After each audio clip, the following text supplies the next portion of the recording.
gave way, and the next second Smirre stood upon the window table.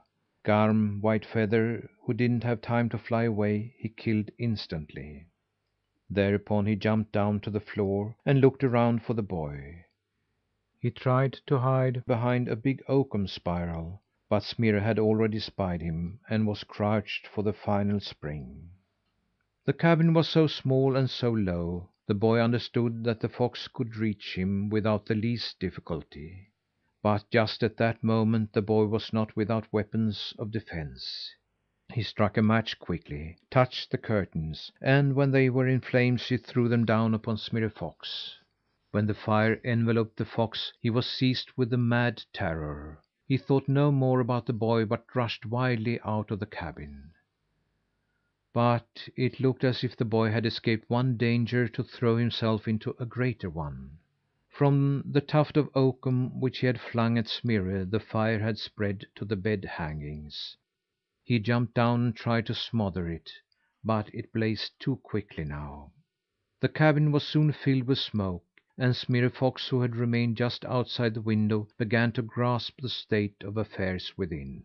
"Well, Thumbietot," he called out, "which do you choose now to be boiled alive in there, or to come out here to me? Of course I should prefer to have the pleasure of eating you, but in whichever way death meets you, it will be dear to me." The boy could not think but what the fox was right, for the fire was making rapid headway. The whole bed was now in a blaze, and smoke rose from the floor. And along the painted wall strips the fire crept from rider to rider. The boy jumped up in the fireplace and tried to open the oven door, when he heard a key which turned around slowly in the lock. It must be human beings coming. And in the dire extremity in which he found himself, he was not afraid, but only glad. He was already on the threshold when the door opened. He saw a couple of children facing him, but how they looked when they saw the cabin in flames, he took no time to find out, but rushed past them into the open. He didn't dare run far. He knew, of course, that Smirre Fox lay in wait for him, and he understood that he must remain near the children. He turned round to see what sort of folk they were, but he hadn't looked at them a second before he ran up to them and cried: "Oh, good day, Osa goose girl! Oh, good day, little Mats!" For when the boy saw those children, he forgot entirely where he was. Crows and burning cabin and talking animals had vanished from his memory. He was walking on a stubble field in West Vemminghög, tending a goose flock, and beside him on the field walked those same Småland children with their geese. As soon as he saw them, he ran up to the stone hedge and shouted: "Oh, good day, Osa goose girl! Oh, good day, little Mats!"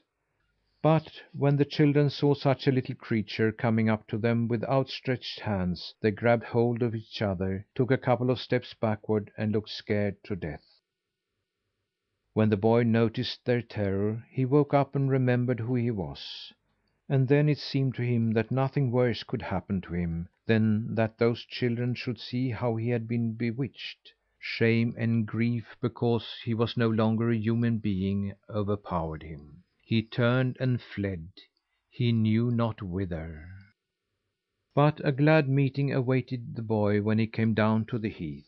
For there in the heather he spied something white, and toward him came the white goosey gander, accompanied by Dunfin. When the white one saw the boy running with such speed, he thought that dreadful fiends were pursuing him. He flung him in all haste upon his back and flew off with him.